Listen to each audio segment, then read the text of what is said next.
Assalomu alaykum, sizlar bilan yana biz birgamiz. Bugun sizlar bilan multfilm hamda animelar o'rtasidagi farqni sizlarga qo'limdan kelgancha tushuntirib beraman.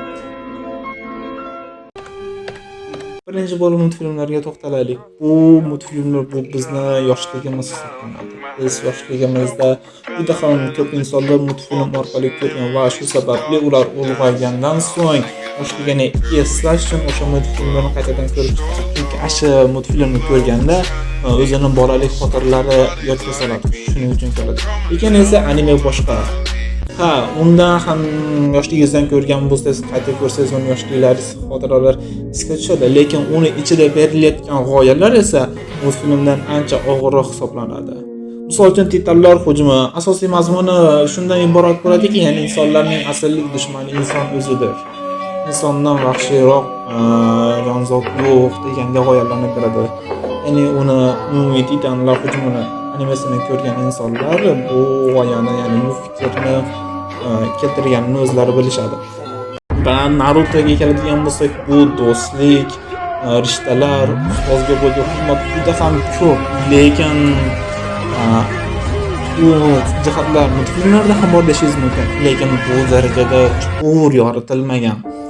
Keyin multfilmlarda yomon insonlarni shunchaki yomon bo'lib qolganligi keltiriladi va unga nima sabab bo'lganligi keltirilmaydi va bu animeda esa umuman boshqacharoq yoritiladi.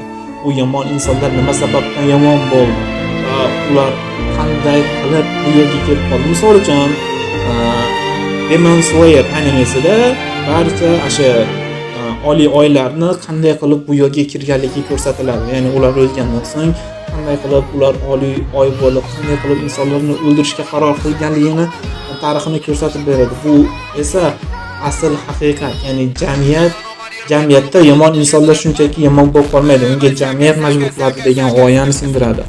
Ya'ni asl jamiyat haqiqatni yuzaga olib chiqadi va shu bilan birgalikda animelar hozirgi kunda juda ham chuqur o'ylantiradigan, qayta ko'rsangiz ham yangi emotsiyalar, yangi g'oyalar oladigan animelar mavjud. Shuning uchun menimcha bu taqqoslash juda ham kulgili bo'ladi. E'tiborlar uchun rahmat. Bu fikrlar o'zimning shaxsiy fikrim.